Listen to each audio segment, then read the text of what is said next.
Global Asset Management Iberoamérica es un portal de gestión de activos, proyectos y mantenimiento dirigido a profesionales y expertos. Su propósito es difundir y compartir información a través de libros, artículos, vídeos, ayudando a todos sus usuarios a avanzar en su camino hacia el liderazgo profesional.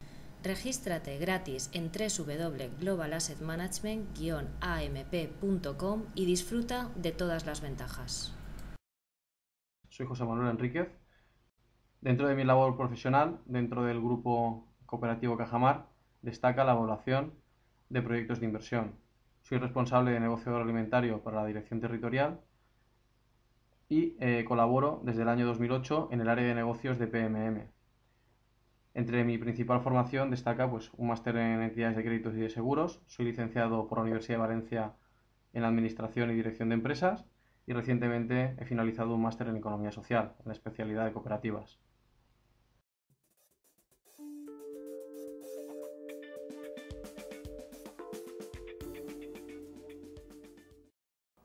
Quería poner primero una diapositiva para situarnos sobre lo que son los economistas. Y bueno, un economista es un experto que sabrá mañana por qué las cosas que predijo ayer no sucedieron hoy.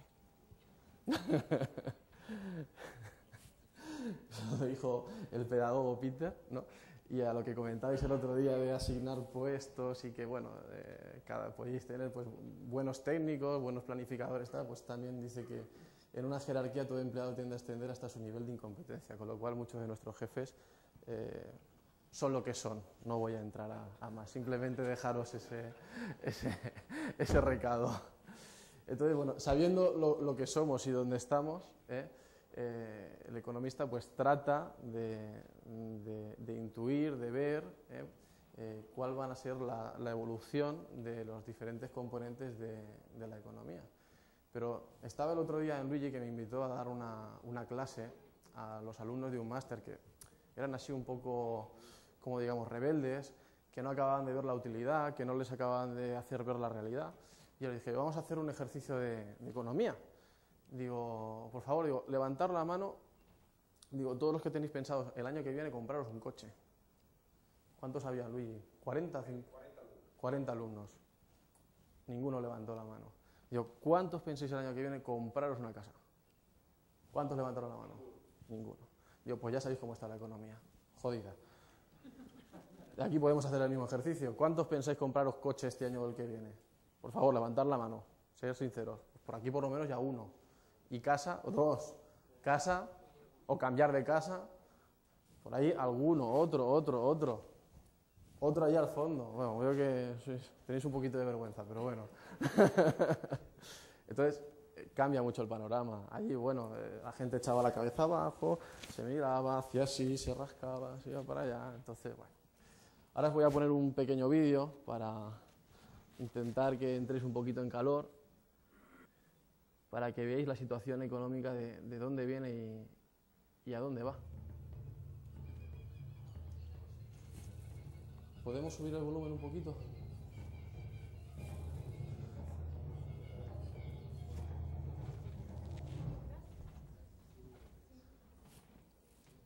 ¿Qué es una significación? Para obtener la respuesta, retrocedamos antes al año 2008. Tras años de bonanza, la burbuja inmobiliaria y financiera estalló. La bolsa se desplomó y la inmobiliaria Martín Zapatesa protagonizó la mayor quiebra de la historia de España, dejando un agujero de 7.000 millones de euros a sus acreedores, en su mayoría bancos y cajas, que tuvieron que joderse y apañarse con su inmenso stock de viviendas sobrevaloradas. La economía empezó a resentirse y a lo largo del año 1 millón de parados se sumaron a la reforma del INE. Cierto, y España no preocupa para el beneficio de muchos, especialmente los salvadores, que podrían facturar las primas por su victoria en Austria, sin que la Hacienda española rascara un céntimo. Llegó el 2009 y el presidente, en un arrebato keynesiano, anunció un ambicioso plan de estímulo, incluyendo 8.000 millones de euros destinados a obra pública, que su mayoría acabarían gastados en renovar aceras. El economista Keynes se revolvió en su tumba. ¡Oh, sí, no!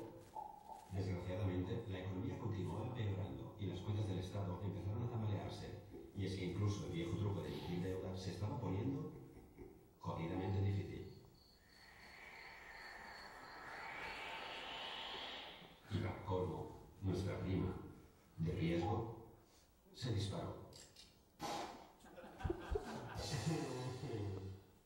Al año siguiente, Zapatero acabó con la paciencia de los líderes europeos, que, temiendo tener que rescatar a España, le propusieron amablemente un giro en sus políticas, y así empezaron las políticas de ajuste, que sentaron de cojones a la economía. Hacia julio, la tasa de paro rondaba ya los 4 millones de personas inactivas. Ah, sí, y se acabó el mundial. El caso es que, si algo estrangulaba de verdad la economía, era la drástica reducción de los flujos de crédito por parte de la banca. Las empresas estaban fatal de lo suyo, sin liquidez por falta de préstamos, con crecientes facturas impagadas por parte de las administraciones y con un consumo doméstico en caída libre, puesto que las familias ya no podían compensar sus sueldos de mierda con más deuda. Lo raro en estas circunstancias era que el precio de la vivienda, en comparación con otros países con burbujas similares, cayera tan poco. ¿Pero por qué no bajas, jodida? Pues por muchas razones, y una de ellas se llama el maquillaje de balances. Bancos y cajas habían aceptado, como pago por las deudas de inmobiliarias en ruina, grandes cantidades de stock inmobiliario. El problema es que si querían deshacerse de ese stock sobrevalorado, debían ponerlo a la venta a precio post burbuja, cosa que constaría en sus balances como pérdida, y dejaría en evidencia su maltrecha contabilidad ante accionistas, inversores y competencia. Así que hicieron lo contrario. Mantuvieron su stock a precio hinchado, contribuyendo a sostener los precios, y se dedicaron a refinanciar la deuda de las inmobiliarias ad infinitum, convirtiéndolas en auténticos muertos vivientes. E incluso canjeando la deuda por acciones basura de esas mismas empresas zombies. Patada hacia adelante y a esperar a que la economía mejore, mientras mostraban ante el Banco de España uno de los mejores resultados de la banca mundial. Pero en 2011 todo empezó a desmoronarse y empezaron a caer una tras otra diversas entidades que tuvieron que ser intervenidas, nacionalizadas o ayudadas con liquidez urgente a cambio de aceptar un plan de bancarizaciones y fusiones masivas.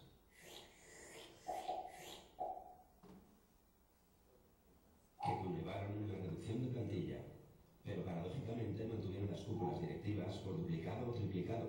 No sabemos si para evitar que algún alto cargo destapara las prácticas cometidas hasta el momento, fruto del clásico triángulo pasional. Que si ha designado los cargos directivos de CEA, que si CEA es a su vez accionista de I, que si I financia la campaña electoral de A, que si A hace un plan urbanístico a medida de I, que si C financia el proyecto de I para salvar de A, que si I reparte maletines entre A y C. Con la crisis, el amor internacional no cejó. Que si tú me compras deuda del Estado cuando nadie la quiere, que si yo rescato hasta la mano y uso de las cajas, que si el Estado gana comisión de deuda, que si indulto no toca lo tuyo con la cárcel, que si tú perdonas una deuda millonaria en mi partido, que si yo te presto la fianza para no ir a prisión preventiva. Por otra parte, algunos sectores que se sobredimensionaron durante la burbuja llevan toda la crisis arrellándose para mantener su inviable tamaño, ya sea dejando de pagar Hacienda, recurriendo al rescate del Estado o falseando sus cuentas una y otra vez, hasta convertir al sector público y financiero español en poco más que un atajo de insolventes que se prestan dinero los unos a los otros, haciendo que muchos inversores extranjeros prefieran arrancarse los ojos antes que prestar un solo céntimo a este trupe de muertos vivientes. Mientras, nos acercamos a los 5 millones de parados y sufrimos un déficit descontrolado que obliga a más ajustes. Y ni siquiera el chorro de liquidez del Banco Central Europeo hacia nuestra banca ha conseguido hacer fluir el crédito hacia el resto, puesto que tras 4 años de patada hacia adelante, el agujero a tapar ya es descomunal. Es el problema de no amputar la gangrena a tiempo, que al final la convalecencia se alarga. Habrá quien crea que nos gobiernan astutos villanos que controlan eficientemente nuestro destino. Pero yo soy más del principio de Handel. Vamos, que estamos gobernados por ineptos. Y algún que otro sí.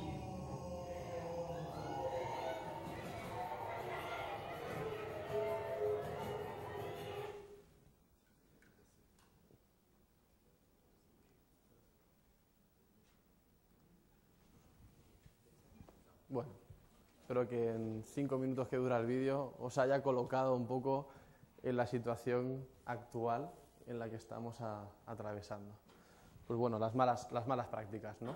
Aquí, por ejemplo, leí en el periódico La Polar, ¿no? Que parece que también había hecho ahí una falsificación de balances, no eran correctos los balances que había presentado, la solidez que decía tener no era la que tenía, su negocio no era el que decía tener, y bueno, ahora se había visto abocado a un aumento de capital para poder afrontar todas esas pérdidas. Pues lo mismo que está haciendo La Polar es lo que están haciendo los bancos en España. En su día, en 2008, cuando saltó, entre 2008 y 2010, cuando saltó esta crisis subprime y demás, los bancos internacionales en su mayoría, pues sacaron a la luz todas las pérdidas que tenían, tipo Banco UBS y demás, que sacaron pues 7.000, 8.000 millones, que parecía que bueno, era un desprestigio, una mala gestión. Pues bueno, amputaron de raíz, como ponía aquí en el vídeo, amputaron ese brazo que tenían gangrenado y pudieron continuar haciendo un negocio creíble y solvente. Los bancos españoles lo que han hecho ha sido dar una patada adelante. El Estado emitió deuda para prestárselo a través del Fondo de Garantía a los bancos para que pudieran hacer frente a esas pérdidas encubiertas de esos balances maquillados, como teníamos ahí, y ahora la situación es que el Estado necesita seguir financiando esas pérdidas y lo gracioso es que el Banco Central Europeo emite liquidez, y hablamos no de 1.000 o 2.000 millones de euros, sino de medio billón de euros, ya lo ha hecho 2 veces, por lo tanto 1 billón de euros, que lo ha prestado a los estados, bueno, no a los estados, sino a los bancos, y los bancos a la vez lo que hacen es financiar al Estado comprando deuda. ¿Y dónde está el choriceo de todo esto? En que el tipo con que presta el Banco Central Europeo es el 1, 1,5, y la deuda que están comprando los bancos a las entidades financieras es al 4,5, 5, 6. Con lo cual se llevan 5 puntos sin correr ningún, entre comillas, ningún riesgo por la cara. Entonces, las últimas noticias que se estaban dando era de que directamente se iba a financiar todos estos procesos de reestructuración y de solvencia y de capitalización bancaria directamente desde el Banco Central Europeo a los bancos españoles. Esto es la situación. Si los bancos no tienen dinero, no pueden prestar, la gente no puede comprar, no puede consumir y por tanto la economía se deteriora y obviamente las cuentas públicas, pues si la gente consume menos, gasta menos, recibe menos impuestos y no puede pagar su estructura, tanto la fija como la variable, como las inversiones que quieren hacer y demás. Vamos a dar un poquito de teoría. Pues bueno, la macroeconomía, que es vamos a hablar un poquito de indicadores económicos, macroeconómicos, y vamos a ver lo que es primero la macroeconomía. Pues la macroeconomía analiza el comportamiento de agregados económicos, estados, sectores y economías domésticas, pero en su conjunto. La microeconomía analiza los problemas desde el punto de vista de unidades individuales, individuo, familia o las empresas, pero siempre individualmente. Los indicadores económicos nos van a decir cómo se encuentra la coyuntura económica en ese momento.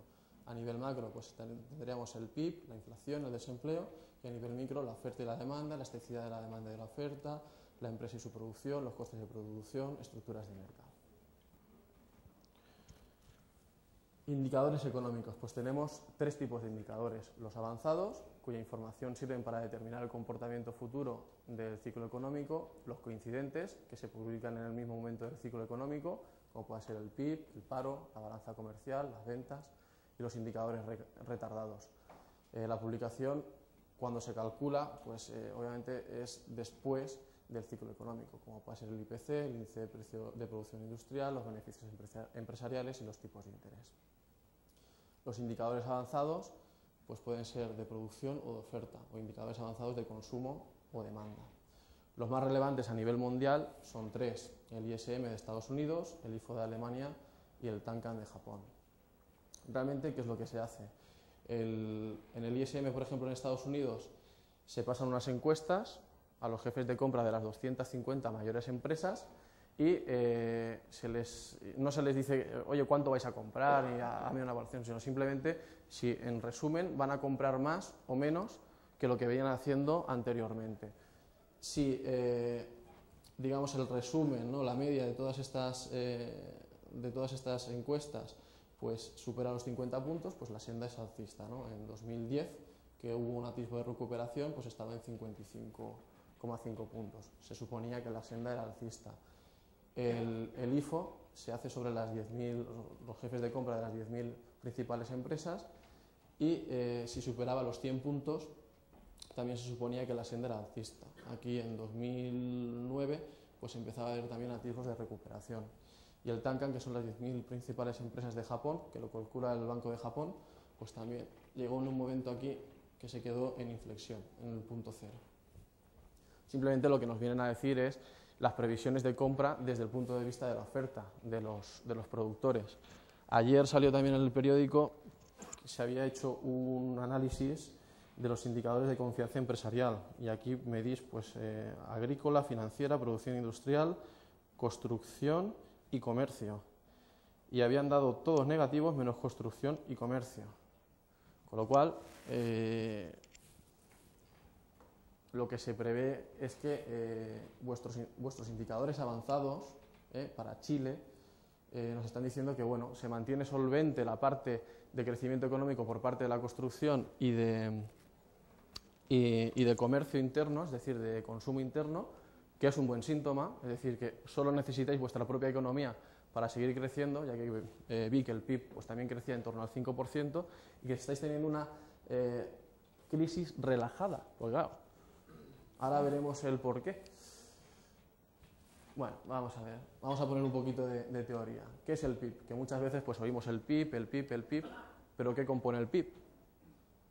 El PIB es simplemente la suma del consumo, la inversión, el gasto público y la balanza, exportaciones menos importaciones.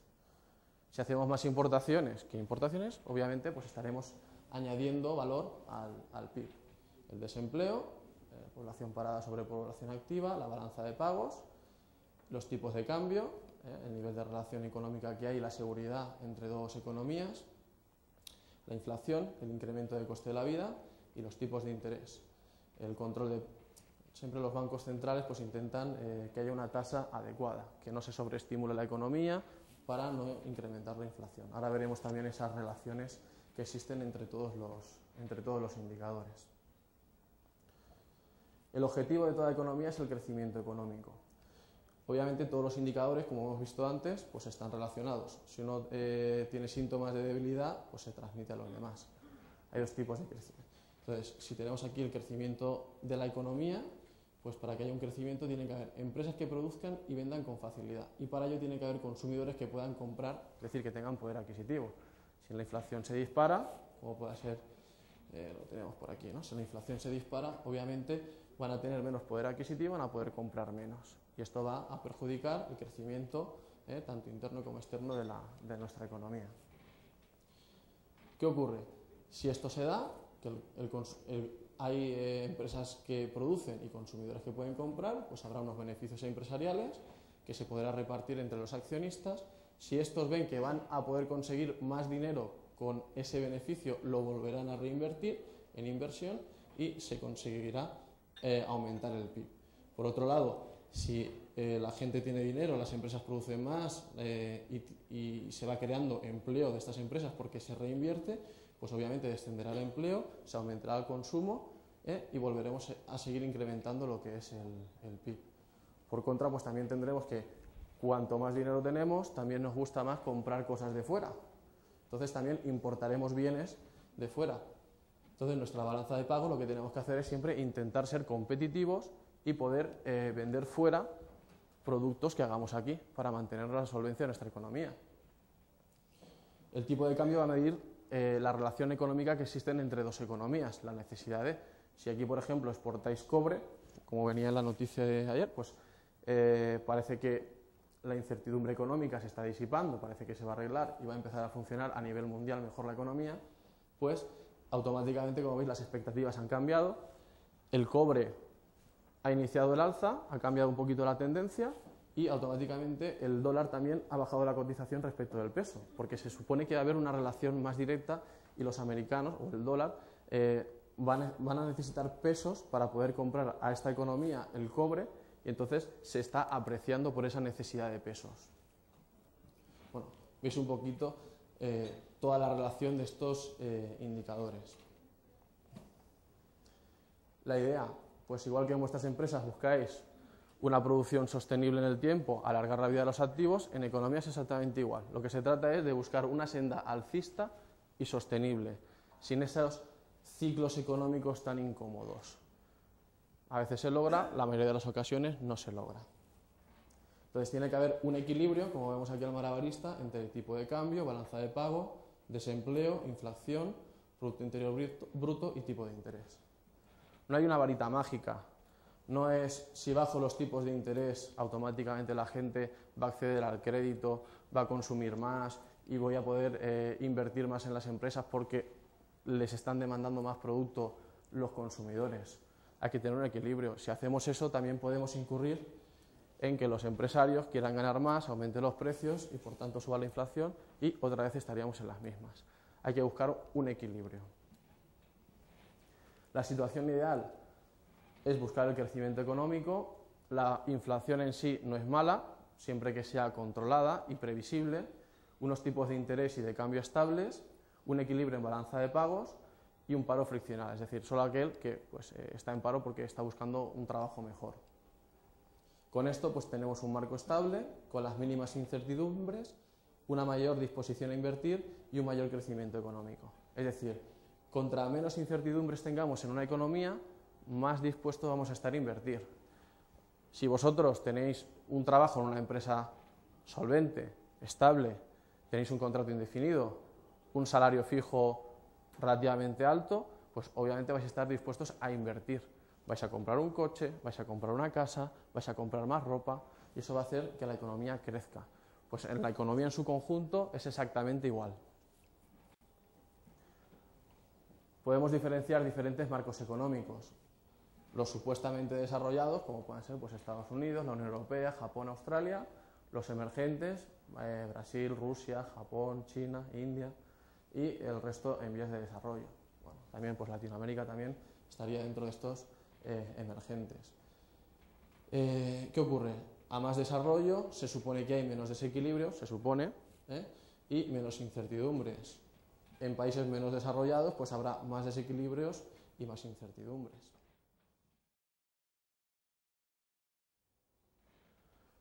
Ahora vamos a ver los ciclos económicos. Como bien sabéis, siempre hay etapas de crecimiento y etapas de desaceleración o incluso de pérdida de Producto Interior Bruto. Esto es un poco un resumen de lo que sería. Empezaríamos, por ejemplo, en un proceso en un ciclo de recuperación, donde las características son que los tipos de interés son bajos, hay un bajo coste en las financiaciones, aumenta el dinero disponible, sube el consumo y las inversiones y empieza a bajar el desempleo. Digamos que esto sería una trayectoria de recuperación y alcista, de crecimiento. Llegaría un momento en que la economía se saturaría, aumenta la demanda, suben los precios, suben los tipos de interés para controlar esa inflación. Entonces llegaría un momento en que la economía, pongamos que se colapsa, no da más de sí, el crecimiento ha llegado a su tope y vendría una etapa de recesión. El consumo baja, bajan beneficios de las empresas, se reducen costes, se reduce plantilla, el consumo baja y empieza la reducción de precios para poder vender. Porque obviamente las empresas siguen produciendo, pero hay un menor mercado. Entonces, para intentar hacerse o aguantar esa producción, esas ventas que tienen, bajan precio, al haber menos demanda para toda la oferta que se está produciendo. Y otra vez entraríamos en una zona de regulación, se empezarían a bajar otra vez los tipos de interés para intentar incentivar el consumo y volver a una senda de crecimiento alcista. Vamos a empezar por la fase de recuperación de los ciclos económicos. Aquí tenemos las variables y el comportamiento. Dentro de esta curva que hemos visto, estaríamos en esta primera parte y vemos las características. Los precios, en una fase de recuperación hay una estabilidad de precios, la inversión empezaría a aumentar, la capacidad productiva habría un aumento, un inicio de la recuperación, sería buen momento para empezar o ya incluso tener empezados proyectos para aumentar la capacidad de las plantas, la productividad empezaría su aumento, la producción y el consumo se terminaría el descenso, se supone que venimos de una etapa de recesión, empezaría el incremento, el crecimiento económico, las perspectivas serían de estabilidad, confianza de consumidores y empresarios empezaría a mejorar, la demanda también empezaría a aumentar, beneficios empresariales al alza, intereses a corto plazo disminuirían a niveles mínimos para intentar reactivar esa economía, las curvas de tipos a largo plazo, pues si a corto estamos iniciando una recuperación, a largo se prevé que la gente va a empezar a demandar más dinero porque van a empezar a pedir préstamos para coches, casas, ropa, etc., pues se supone que irá aumentando. El paro iniciará una disminución, bueno, la renta variable se espera que las empresas empiecen a tener unos mayores beneficios y por tanto se invertirá más en la bolsa, y la morosidad de inventarios, pues como el dinero empieza a circular, obviamente la gente podrá pagar bien y los inventarios, es decir, lo que teníamos en stock irá disminuyendo porque iremos sirviendo. En una fase de expansión, pues los precios empiezan a estar tensionados porque empieza a haber una gran demanda y posiblemente las empresas no tengan la capacidad o la habilidad para poder hacer frente a toda esta demanda, incluso, por qué no decirlo, ganar más dinero. Tengo más demanda, pues sube el precio, sube el precio, sube el precio. No hace falta que invierta, voy a ganar más dinero. La productividad empieza a estancarse, la capacidad productiva, como vemos, cercana al 100%, el crecimiento económico, fase inicial del ciclo, pues crece la economía, pero después poco a poco se va ralentizando, confianza de los consumidores y los empresarios consolidada, producción, consumo y precios de materia prima aumentan, interés a corto en mínimos, pero empieza a repuntar para controlar precisamente los precios, la curva de tipos empieza a repuntar al alza por esta demanda de crédito que empieza a tener la gente ante una buena perspectiva económica, la renta variable, digamos la inversión en bolsa, pues está al alza, pero empieza a tener síntomas de cansancio porque se ve que la economía ya para, el paro en niveles muy bajos, casi desempleo estructural, los salarios se aumentan, salario y productividad tienen relación, si yo cobro más, soy menos productivo también, salvo que yo sea capaz de producir más, que eso pues llega a momentos en que no se puede producir más de lo que hay debido a las instalaciones que tenemos. Y la morosidad e inventarios, pues en principio no suponen un problema. Los sectores mejores situados, pues productos de consumo cíclicos, tecnología y telecomunicaciones y financieras, por todo este movimiento económico y de consumo. La fase de estancamiento. Sectores mejores situados, la industria básica y las empresas farmacéuticas, es decir, sectores defensivos. Las variables, pues precios aumentan lentamente y se mantienen altos, la inversión prácticamente ni existe, productividad empieza a disminuir, la capacidad productiva también disminuye, el crecimiento económico disminuye, los consumidores y la confianza de los consumidores y empresarios baja, la demanda efectiva baja, la producción y el consumo pues todavía nos cuesta mucho quitarnos la venda, decir, oye, vamos a entrar en una fase que no voy a poder salir a cenar todos los días, no voy a poder comprarme todos los caprichitos, no voy a poderme comprar ese coche de X dinero que me quería comprar, nos cuesta mucho. Los precios de la materia prima máximos, esto como veréis luego en el petróleo, tenemos alguna grafiquita, veréis que en el año 2007 pues prácticamente se llegaron a los $140 antes del batacazo. Los intereses a corto plazo pues empiezan a aumentar, la curva de tipos llega a máximo para iniciar su descenso a largo plazo, la renta variable pues ante un descenso de las expectativas de beneficio por parte de las empresas, pues la gente empieza a vender las acciones, el paro todavía en niveles bajos, la morosidad y inventario, pues empieza la gente a pasarse de utilizar la tarjeta de crédito y los ingresos ya no empiezan a ser los mismos y aquí empiezan los problemas y los beneficios empresariales disminuyen. Y bueno, entramos en la fase en que más o menos la economía mundial se encuentra ahora y está en una fase entre recesión, bajada y estancamiento. O sea que digamos que ha pegado un bajón y estaría ahí en un impasse de subir o bajar. Y estamos ahora más quizá en bajada que en subida todavía.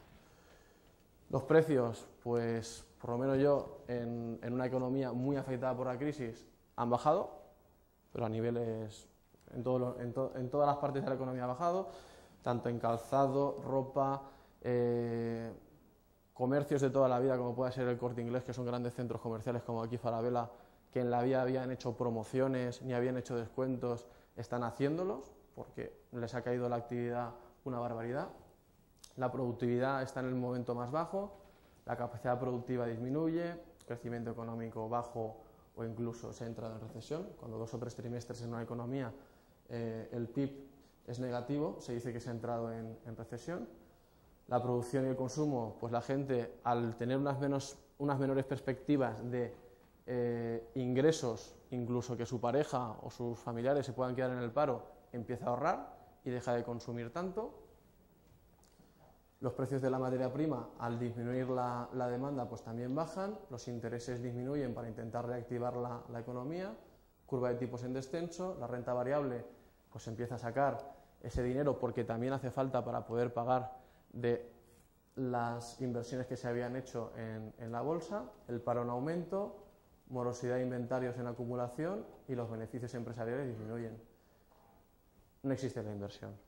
Me imagino que ahora, pues, si habéis bajado vuestra actividad en vuestra planta, pues también se os dará la circunstancia de que tendréis menos averías, porque obviamente si se utiliza menos algo, se estropea menos. No sé si os pasa eso, imagino que sí.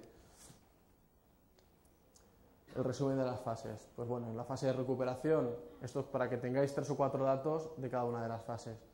Lo más significativo es que hay una bajada de tipos de interés, comienza la recuperación con el consumo y con la inversión, y el Banco Central, en este caso el Banco Central de aquí de Chile, pues controla los tipos para hacer efectiva la recuperación. En la fase de crecimiento, pues se empieza a aumentar el consumo, las inversiones, el PIB en su consecuencia, y aumenta también la inflación por esa demanda de la gente de productos. Aumenta el tipo de interés para controlar precisamente la inflación. En la fase de estancamiento, pues la inflación es elevada y los tipos de interés también. El consumo se para y disminuye. Se mantienen tipos elevados para que no crezca la inflación. Y en la fase de recesión, pues se reduce el consumo y la inversión, hace que la inflación se reduzca, y con la inflación disminuyendo, pues los bancos centrales bajan los tipos para intentar incentivar la economía y la inversión. Eso es un poco el resumen de los ciclos económicos. No sé si con estos 4 datos, estos 4 indicadores, sois capaces de ver en qué situación os encontráis a día de hoy. Los proyectos según el ciclo económico, ¿no? Bueno, tenemos en proyectos el portafolio, ¿no? Tenemos una organización, la organización, pues los directivos marcan unas metas y unos objetivos que obviamente tienen que ser alcanzables. Con esto se marcan unas estrategias, dentro de estas estrategias se realizan o se seleccionan una serie de proyectos que dan lugar a una serie de operaciones continuadas, ¿no? Con estos resultados de estas operaciones, pues se realizan informes, se revisa, en su caso, si se determina el portafolio. Si vemos que sigue estando la cosa o no como queremos o no como debería, pues se produce una revisión de las estrategias, y si vemos si todavía este feedback, pues creemos a nuestro juicio que sigue fallando, pues se haría una revisión de las metas y los objetivos que se había planteado la organización. Como veis, a la hora de seleccionar pues los proyectos, tenemos una serie de proyectos obligatorios y otros que son seleccionables. ¿Cuáles van a ser obligatorios? Aquellos que nos van a marcar por imposiciones legislativas, incluso sociales, contractuales, con terceros, y otros, pues no sé, que se os pueda ocurrir. Y luego aquellos que serán seleccionables en base, pues, al beneficio, obviamente que sean realizables, y al riesgo que quiera correr la empresa. Como veis, van a ver, si tenemos un presupuesto de inversiones o la empresa tiene un presupuesto limitado, obviamente estos que son obligatorios se van a tener que hacer, sí o sí. Y los seleccionables pues vendrán en fruto de la disponibilidad o de el beneficio o ese binomio beneficio-riesgo que se pueda obtener de cualquier proyecto que podáis presentar. Bueno, tipología de proyectos según el ciclo económico. Como hemos visto, pues cada ciclo tiene sus características y cada proyecto se adapta mejor, o cada tipo de proyecto se adapta mejor a un determinado ciclo económico. En las fases de recuperación, podemos decir que en una situación de aumento de la producción y aumento de capacidad productiva, pues va a haber un aumento de activos productivos, es decir, se va a invertir más en nueva maquinaria, en aumentar la capacidad de la planta, en mejoras de capacidad productiva de la maquinaria existente y en la eliminación de cuellos de botella. Va a haber una gran disposición por parte de la empresa a atender a esa demanda futura que están esperando, que están preveyendo. En la fase de expansión, la capacidad productiva está casi al 100% y aumento del consumo. Eso que comentabais ayer, pero yo es que tengo un cliente que atender y yo no puedo hacer parar o hacer un overhaul para revisar toda la planta como debería. Pues en el momento de expansión no es momento de decirle al dueño de la empresa o al gerente de la empresa que es momento de hacer un overhaul, porque posiblemente te manden fuera del despacho, pero rápido. Sobre todo se pueden plantear proyectos de mantenimiento de activos, de renovación de activos para mantener capacidad productiva. En la fase de estancamiento, donde la inversión es baja, la producción se mantiene, los precios de las materias primas son máximos y los tipos son altos, pues como la financiación es alta, sobre todo lo que vamos a buscar, proyectos de optimización de recursos de materia prima por su elevado coste y proyectos de reutilización de activos, incluso la venta de activos, preveyendo que vamos a entrar en un ciclo de recesión. No es malo a lo mejor reparar una maquinaria con la idea de venderla, aunque eso vaya en declive de la capacidad productiva de la empresa.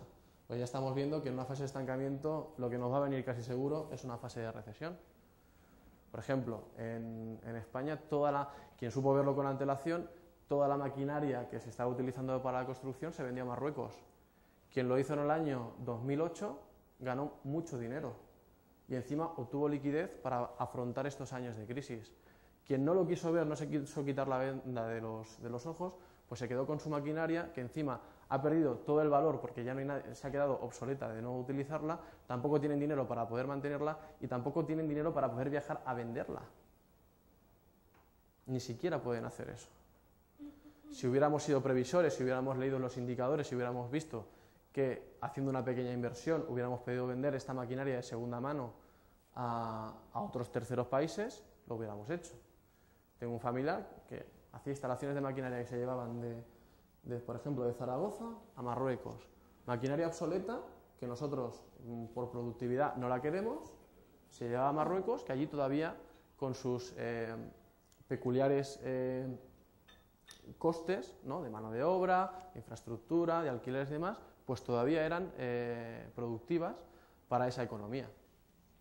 No pensemos que vender es malo, que a veces nosotros mismos en la banca ahora mismo estamos vendiendo, tenemos dos tipos de activos, los inmobiliarios y los financieros, pues están vendiendo, pero como no os imagináis, miles y miles de oficinas, son activos improductivos, solamente generan coste, no generan ningún beneficio, no generan ningún ingreso.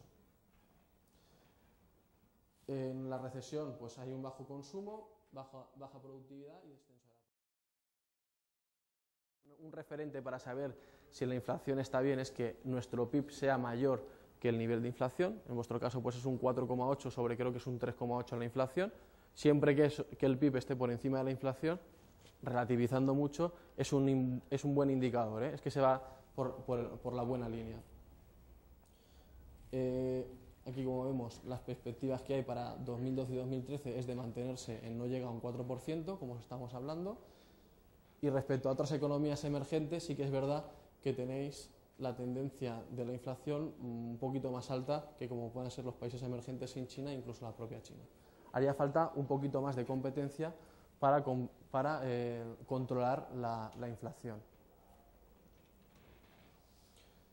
El precio del petróleo pues sería una amenaza moderada, como veis pues bueno, ha vuelto para 2012, se supone que con la recuperación económica volverá otra vez a subir y la tendencia es más o menos de un 8%. Y en cuanto a la capacidad productiva y demás de petróleo, pues bueno, siempre hablamos de, estando en 2008 en Venezuela, yo decía, bueno, cuando venga una fase de estancamiento, digo, sería un buen momento para que realizarais una parada de planta y demás. Bueno, estuve con Tibar y con Luigi, gerente, creo que era de operaciones. Imposible. Si a mí me están diciendo que cada día tengo que producir más y producir más y producir más y producir más. Era precisamente aquí, donde el precio estaba más alto. Digo, bueno, pero va a haber un momento en que va a haber una fase de estancamiento. Digo, aquí en la economía va a haber un momento en que, shock. Digo, es bueno que fuerais programando ya programas para hacer paradas de planta y demás. No. Batacazo. Muy sencillo. Si se detiene la economía mundial, automáticamente los países productores dicen, yo tengo que ganar el máximo dinero y alargar mis yacimientos de petróleo al máximo. Por lo tanto, lo que sería el ciclo de vida de su producto. Por lo tanto, en el momento que hay una caída de la economía y la demanda disminuye, ellos recortan la oferta, producen menos. Siempre se oye a Hugo Chávez de no vamos a recortar tanto la oferta, vamos a vender más, no. Quien mandan son los árabes, aquí las cosas claras. Ellos dicen que se recorta y se recorta. Y automáticamente, otra vez, a pesar de que la economía desde 2008 no ha vuelto a retomar una senda alcista, han recortado la producción y otra vez la senda del petróleo ha vuelto a subir. Ellos lo controlan, es un monopolio.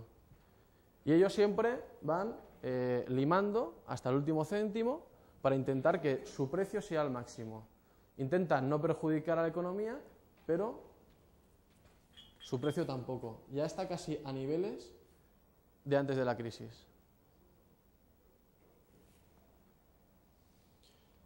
Por eso siempre yo pienso que la capacidad productiva del petróleo pues no debe ser un factor, salvo que, como en esta época, si hay expectativas de ganar mucho, se va a invertir mucho.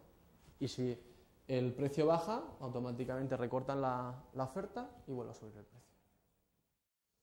Chile, estabilidad y crecimiento. Pues como vemos, viene de la demanda interna y el Producto Interior Bruto, casi de la mano. Si uno baja, el otro baja. El empleo, pues vemos que ya incluso por cuenta propia, que había perdido empleo, pues ya la gente está incluso autoempleándose, y por cuenta ajena, pues se sigue manteniendo. O sea, ha bajado la tasa. La inflación, como vemos, se mantiene, y los indicadores del mercado laboral, pues también la tasa de desocupación va bajando. En la tasa de la política monetaria también la vemos estable, y el tipo de cambio pues también lo vemos más o menos dentro de las medias que se habían trazado en los últimos 5 y 10 años.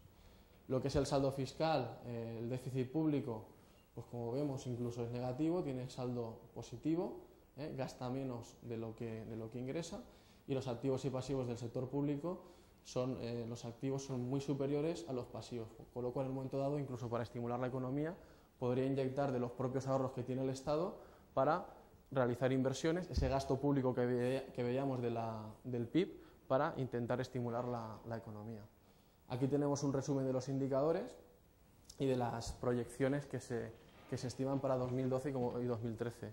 Pues el PIB se estima que esté entre el 4,2 y el 4,7, la inflación por debajo, entre el 3,4 y el 3, el tipo de cambio entre los 4,90 y los 500, la tasa de interés estable entre el 5 y el 5,5, el consumo seguirá aumentando en un 5,3, el consumo público también se mantendrá, no se espera que cambie, la inversión también se mantendrá sobre los 8 puntos, el resultado fiscal pues estará equilibrado, y la balanza por cuenta corriente, pues aquí tenemos una asignatura pendiente que habría que intentar corregir. Como resumen, pues que estamos en un marco bajo de incertidumbre, ideal para la inversión a día de hoy. El PIB en crecimiento, fuerte demanda interna, inflación controlada, la tasa de política estable, tipos de cambio estable y precios de materias primas pues a día de hoy estables. Y aquí, bueno, unos ejemplitos muy rápidos para que vierais pues, bueno, los efectos sobre la rentabilidad de proyectos de reestructuración o de cambio o de mejora, ¿no? Por ejemplo, tenemos el primero, bueno, esto, que sería de eficiencia energética, es decir, conseguir ahorrar un 1% de lo que consume una empresa. Otro serían los consumibles, las materias primas y otros consumibles, no combustibles. Y eficiencia de un plan de mantenimiento en un 15%. Esto es el balance de una empresa. Simplemente a la derecha tenemos el pasivo, es de dónde ha obtenido el dinero la empresa, cómo se está financiando, y a la izquierda el activo, es decir, todo ese dinero que tiene en su balance, dónde lo ha invertido y cómo. Esto es la cuenta de pérdidas y ganancias, pues su margen de explotación, las ventas que ha obtenido, los gastos que ha obtenido, y el resultado de la explotación después de su actividad, y luego se le sumaría o se le restarían los ingresos financieros. En el primer caso, eficiencia energética, si mejoráramos solamente un 1%, pues el beneficio de la explotación, que eran 873.000, pasaría a ser 903.000, y el ROA, el rendimiento del activo, pasaría del 1,14 al 1,18. En el caso de la rebaja del consumo de materias primas y otros consumibles, no combustibles, por ejemplo aquí consumo, bajaríamos un 1%, pasaríamos de 873 a 893 y el ROA pasaría del 1,14 al 1,16. Con pequeños proyectos sin casi inversión se podrían hacer. Y aquí simplemente realizando una planificación, como ejemplo, que consiguiera una mejora en el mantenimiento del 15%, pues pasaríamos de un beneficio de 873.000 de la explotación a 1.073.000, pasando nuestro ROA del 1,14 al 1,40. De manera resumida, pues veríamos la mejora, ¿no? Las variaciones que han habido de 0,04, 0,02 y casi 0,26 para el ROA. Y lo que sería el ROE, el rendimiento para los accionistas, para el equity, para el beneficio de los accionistas, pues pasaría del 3,95 del año 2011, pues con el primer proyecto, al 4,08, al 4,03 y a casi un punto por encima del 4,8, mejorando pues sustancialmente la rentabilidad. Pues gracias, os he metido esto todo así de...